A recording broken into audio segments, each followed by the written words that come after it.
दोस्तों, दुनिया के सबसे शक्तिशाली मंच संयुक्त राष्ट्र यूएन के न्यूयॉर्क स्थित मुख्यालय के ठीक बाहर अचानक हलचल तेज हो जाती है। तिब्बती एक्टिविस्ट खुद को लोहे की भारी जंजीरों से संयुक्त राष्ट्र के मुख्य द्वारों से बांध लेते हैं। उनके एक हाथ में तिब्बत का राष्ट्रध्वज है और आंखों में वैश्विक मंचों की खामोशी के खिलाफ एक गहरा गुस्सा। यह दृश्य केवल एक साधारण विरोध प्रदर्शन नहीं है, बल्कि है उस भू राजनीतिक पहेली की एक बानगी है जिसने बीजिंग से लेकर वॉशिंगटन तक के कूटनीतिक गलियारों में गहरा सस्पेंस पैदा कर दिया है। साथ ही न्यूयॉर्क की सड़कों पर उठी यह आवाज सीधे तौर पर उस महाशक्ति को चुनौती दे रही है जो खुद को दुनिया की सबसे बड़ी सैन्य और आर्थिक ताकतों में शुमार करती है। इस विरोध प्रदर्शन के बीच चीन की सरकार ने अमेरिका और वैश्विक शक्तियों को एक बेहद सख्त और सीधी चेतावनी जारी की है। बीजिंग का रुख साफ और आक्रामक है कि तिब्बत चीन का आंतरिक मामला है और इसमें किसी भी विदेशी शक्ति का हस्तक्षेप बर्दाश्त नहीं किया जाएगा। लेकिन यह कूटनीतिक तल्खी सिर्फ अमेरिका तक सीमित नहीं रही। कुछ ही समय पहले भारत के विदेश मंत्रालय एमईए द्वारा दलाई लामा और हिमाचल प्रदेश में सक्रिय तिब्बत की निर्वासित सरकार को लेकर दिए गए एक सामान्य बयान पर भी चीन ने कड़ी आपत्ति जताई थी। भारत ने स्पष्ट कह दिया था कि तिब्बती परंपराओं और लोकतांत्रिक प्रक्रियाओं के तहत ही उनके नेतृत्व का भविष्य तय होगा। लेकिन चीन को यह भी गवारा नहीं हुआ। यहाँ एक बहुत बड़ा और बुनियादी सवाल खड़ा हो जाता है दोस्तों, कि आखिर ऐसा क्या हुआ कि पूरी दुनिया एक बार फिर तिब्बत के मुद्दे पर खुलकर बात करने लगी है। क्यों एक परमाणु हथियार से लैस महाशक्ति जिसके पास दुनिया की सबसे बड़ी और खड़ी सेनाओं में से एक सेना है, एक बुजुर्ग संत यानी परम पावन दलाई लामा के उत्तराधिकारी के नाम से इतनी संवेदनशील और परेशान क्यों हो जाती है? क्या यह सिर्फ एक धार्मिक और आध्यात्मिक विवाद है, या इसके पीछे राष्ट्र सुरक्षा और भू राजनीति का कोई ऐसा गहरा खेल है जिसे दुनिया की नजरों से छिपाकर खेला जा रहा है?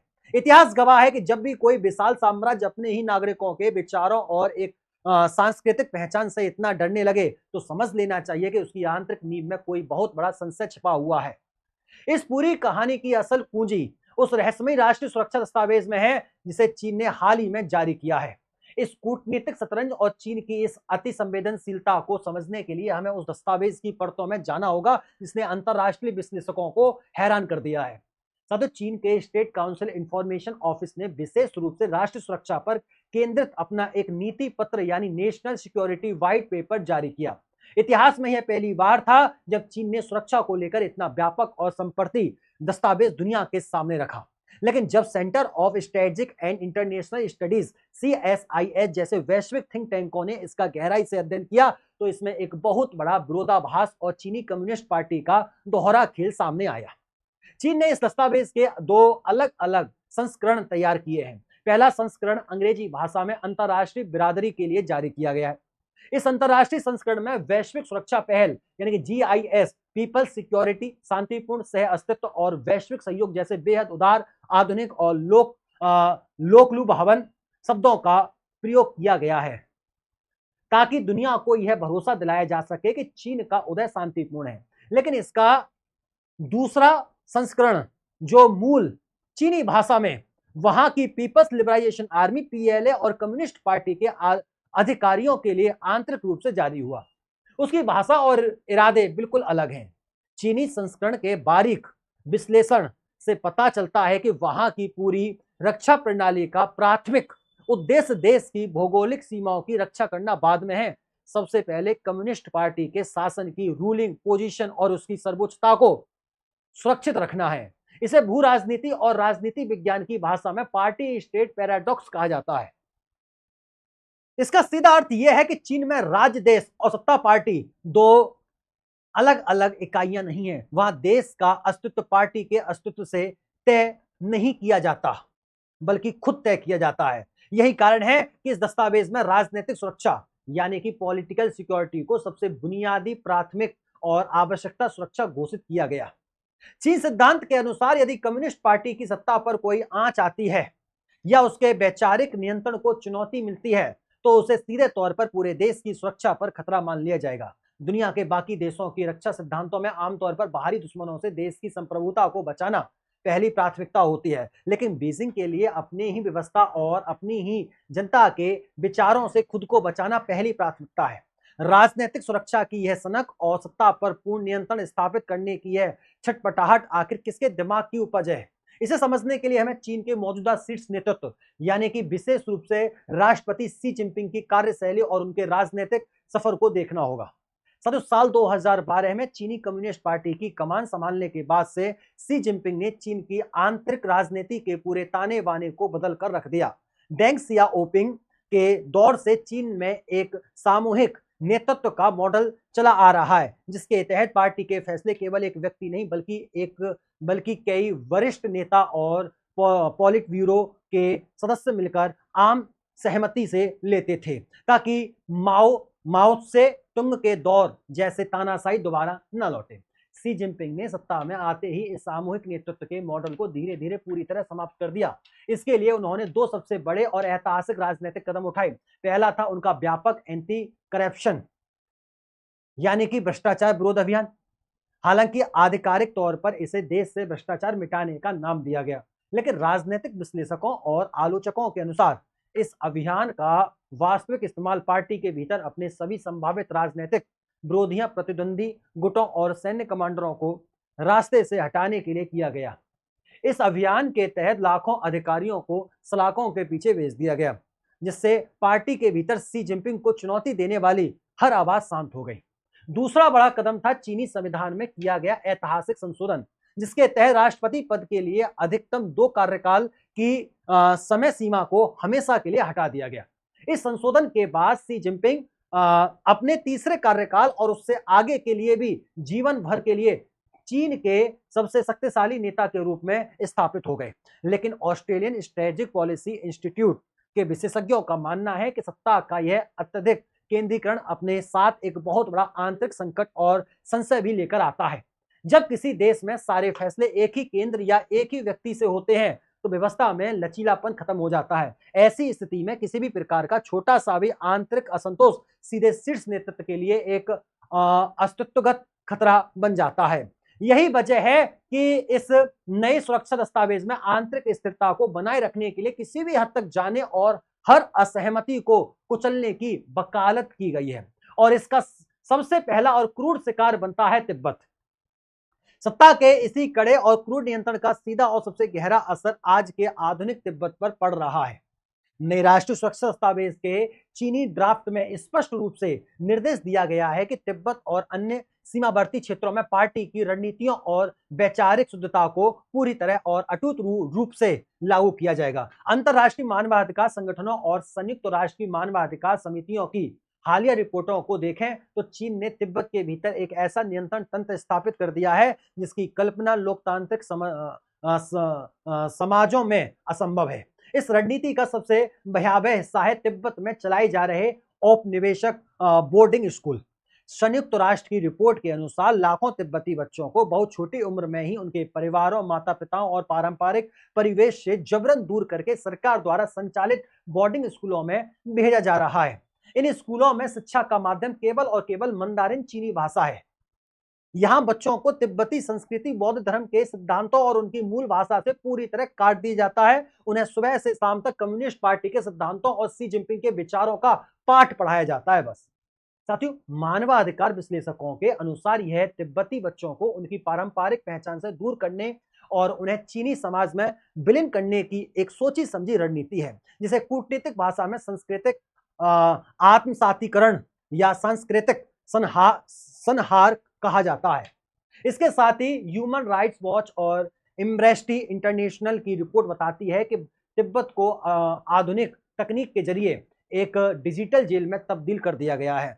तिब्बत के हर कोने, हर बौद्ध मठ, हर गली और रिहायशी इलाकों में अत्याधुनिक फैशियल रिकॉग्निशन, चेहरा पहचानने वाले कैमरे, ग्रिड स्टाइल मैनेजमेंट और डिजिटल सर्विलांस का एक ऐसा जाल बिछाया गया है कि कोई भी व्यक्ति बिना सरकारी निगरानी के एक कदम भी नहीं चल सकता। लोगों के फोन, उनकी बातचीत और उनके विचारों पर लगातार नजर रखी जाती है ताकि किसी भी प्रकार का स्वतंत्र विचार या विरोध की चिंगारी पनपने से पहले ही उसे दबाया जा सके। हालांकि चीन का अधिकरण रुख हमेशा यही रहता है कि यह कदम तिब्बत में शिक्षा के विकास, गरीबी उन्मूलन और उग्रवाद या अलगाववाद को रोकने के लिए उठाया जा रहे हैं। लेकिन दुनिया के सामने आ रही तस्वीरें इस दावे को खोखलेपन को उजागर करती हैं कि यदि कोई यह सोचता है कि चीन की यह दमनकारी नीति सिर्फ तिब्बत तक ही सीमित है, तो वह चीनी कम्युनिस्ट पार्टी की व्यापक आंतरिक सुरक्षा रणनीति को नहीं समझ पा रहा। वास्तव में बीजिंग के सुरक्षा नक्शे पर तिब्बत, सीजियांग, हांगकांग और ताइवान ये चारों मोर्चे एक दूसरे से पूरी तरह जुड़े हुए हैं। चीनी सुरक्षा विचारकों के अनुसार इन चारों क्षेत्रों में से किसी भी एक जगह पर दी गई थोड़ी सी भी ढील या रियायत पूरी कम्युनिस्ट व्यवस्था के लिए एक डोमिनो इफेक्ट पैदा कर सकती है। यानी अगर एक जगह नियंत्रण कमजोर हुआ तो पूरी व्यवस्था ताश के पत्तों की तरह ढह सकती है। सीजियांग में चीन जिसे उग्रवाद और आतंकवाद के खिलाफ लड़ाई कहता है, वहां उसने बड़े पैमाने पर डिटेशन कैंपों यानी कि हिरासत शिविरों और री एजुकेशन प्रोग्राम का एक क्रूर मॉडल तैयार किया है। अंतरराष्ट्रीय विश्लेषकों के अनुसार सीजियांग में आजमाया जा चुका वही सर्विलांस और नियंत्रण का मॉडल अब हूबहू तिब्बत में भी लागू किया जा रहा है दोस्तों। वहीं दूसरी तरफ हांगकांग में नेशनल सुरक्षा कानून के जरिए जिस तरह वहां की लोकतांत्रिक आवाजों, नागरिक अधिकारों और स्वतंत्र प्रेस को पूरी तरह से कुचल दिया गया, वह यह दिखाता है कि चीनी कम्युनिस्ट पार्टी अपनी राजनीतिक सुरक्षा के आड़े किसी भी क्षेत्र की स्वायत्ता को नहीं आने देगी। इस चारों ग्रिड का सबसे महत्वपूर्ण और आक्रामक सिरा है ताइवान। चीन ताइवान को अपना एक अविभाज्य हिस्सा मानता है और उससे मुख्य भूमि में मिलाने के लिए सैन्य बल के इस्तेमाल से भी पीछे नहीं हटता। बीजिंग की सुरक्षा रणनीति यह कहती है कि यदि तिब्बत या हांगकांग में उसका आंतरिक नियंत्रण जरा सा भी कमजोर दिखाई दिया तो ताइवान को यह संदेश जाएगा कि चीनी सत्ता को चुनौती दी जा सकती है। इससे ताइवान को मुख्य भूमि में मिलाने का चीन का सपना हमेशा के लिए टूट सकता है। इसलिए चीन अपने आंतरिक मोर्चों, विशेष रूप से तिब्बत पर जितना कड़ा नियंत्रण रखेगा, वह अंतरराष्ट्रीय मंच पर ताइवान को लेकर उतना ही अधिक आक्रामक और बेखौफ रुख अपना सकेगा। अब हम आते हैं इस पूरी भू राजनीति के उस हिस्से पर दोस्तों, जो सीधे तौर पर भारत की सीमा और राष्ट्रीय सुरक्षा से जुड़ा हुआ है। इस नए नेशनल सुरक्षा व्हाइट पेपर में चीन ने एक बहुत बड़ा और भ्रामक दावा किया गया है कि उसने अपने 14 भूमि पड़ोसियों में से 12 के साथ सीमा विवादों को पूरी तरह और शांतिपूर्वक सुलझा लिया है और इस सूची में उसने चालाकी से नेपाल का नाम भी शामिल किया है। लेकिन वास्तविक धरातल पर सच इसके बिल्कुल विपरीत और खतरनाक दिखाई देता है।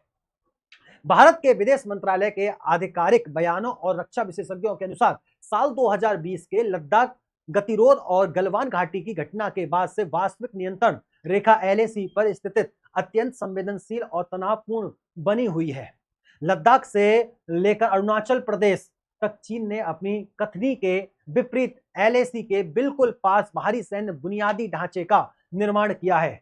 नए सैन्य एयरफील्ड, अत्याधुनिक रडार सिस्टम, लॉजिस्टिक्स हब और मिसाइल पोजीशनिंग के साथ साथ चीन लगातार सियाओकंग यानी अत्याधुनिक सीमावर्ती गांवों का निर्माण कर रहा है। इन गांवों में चीनी नागरिकों को बसाया जा रहा है, जो असल में चीनी सेना के लिए दोहरे उपयोग यानी कि ड्यूल यूज वाले बंकरों और खुफिया चौकियों के रूप में काम करते हैं।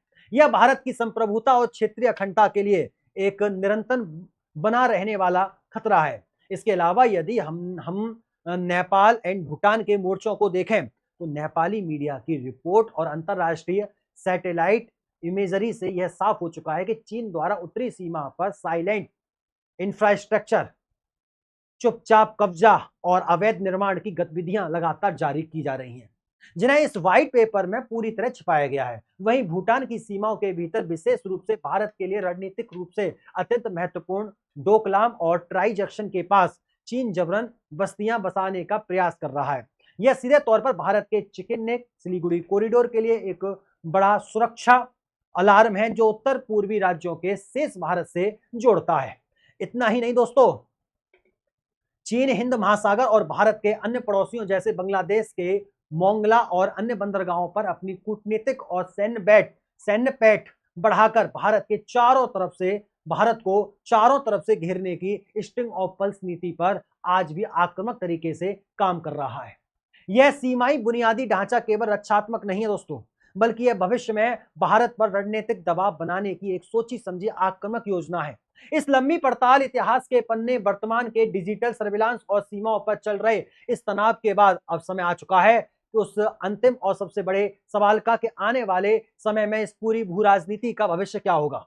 अंतरराष्ट्रीय विशेषज्ञों और कूटनीतिक विश्लेषकों के आधार पर आने वाले समय में 3 प्रमुख संभावित परिदृश्य उभर कर सामने आ रहे हैं, जिन्हें समझना बेहद जरूरी है। पहला परिदृश्य यह है कि 14वें दलाई लामा के उत्तराधिकारी का मुद्दा आने वाले वर्षों में दुनिया का सबसे बड़ा कूटनीतिक युद्ध क्षेत्र बनने जा रहा है। चीन ने पहले ही एक कानून बना दिया है कि अगला दलाई लामा वही होगा जिसे बीजिंग की कम्युनिस्ट सरकार और उसकी धार्मिक समिति मान्यता देगी। दूसरी तरफ धर्मशाला स्थित तिब्बत की निर्वासित सरकार और संयुक्त राष्ट्र अमेरिका का Tibet religious and support act साफ तौर पर यह घोषणा करता है कि दलाई लामा का चयन केवल और केवल तिब्बती बौद्ध परंपराओं और दलाई लामा की अपनी इच्छा के अनुसार होगा, जिसमें चीन का कोई हस्तक्षेप स्वीकार नहीं होगा। भारत भी ऐतिहासिक और सांस्कृतिक रूप से इसी रुख का समर्थन करता है। यदि चीन अपनी तरफ से किसी कठपुतली दलाई लामा को थोपने की कोशिश करता है तो तिब्बत के भीतर एक बहुत बड़ा आंतरिक विरोध भड़क सकता है और वैश्विक स्तर पर तिब्बती डायस्पोरा का विरोध प्रदर्शन एक नए और उग्र चरण में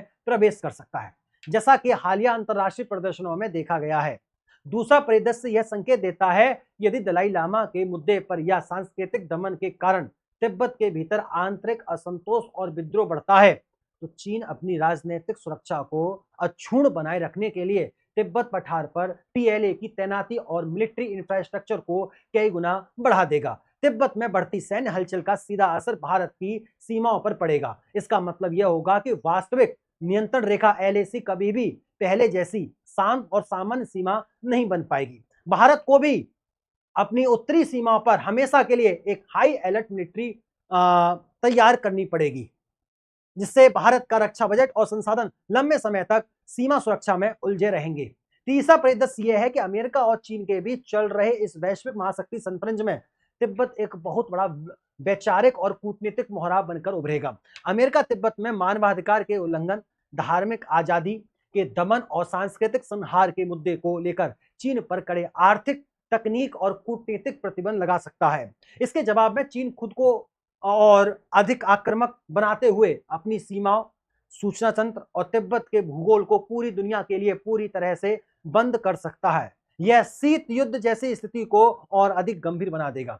अंत में दोस्तों, यह पूरी तस्वीर हमें दिखाता है कि चीन का यह नया सुरक्षा दस्तावेज और उसकी आक्रामक नीतियां केवल बाहरी दुश्मनों का मुकाबला करने की रणनीति नहीं है, बल्कि यह उसकी अपनी आंतरिक संवेदनशीलता, कम्युनिस्ट पार्टी की सत्ता खोने का डर, तिब्बत के सांस्कृतिक अस्तित्व को मिटाने की छटपटाहट और अपने एकाधिकार को बनाए रखने की एक जटिल कानूनी और सैन्य ढाल है। एक महाशक्ति जो बाहर से जितनी मजबूत और अजय दिखाई देती है, वह अपने भीतर विचारों की स्वतंत्रता और एक शांतिपूर्ण सांस्कृतिक पहचान से उतनी ही डरी हुई है। आने वाले समय में तिब्बत का यह मुद्दा सिर्फ एक क्षेत्रीय विवाद नहीं रहेगा, बल्कि यह तय करेगा कि वैश्विक मंच पर मानवाधिकार, सांस्कृतिक स्वतंत्रता और अंतरराष्ट्रीय कानूनों की जीत होती है या फिर सैन्य ताकत और तानाशाही के पूर्ण नियंत्रण की। दोस्तों, कमेंट बॉक्स के माध्यम से अपनी राय हमें जरूर बताइएगा। तब तक के लिए नमस्कार, राधे राधे, राम राम, जय श्री राम। अपने विचार कमेंट बॉक्स के माध्यम से जरूर बताइएगा और तिब्बत फ्री होना चाहिए, तिब्बत फ्री।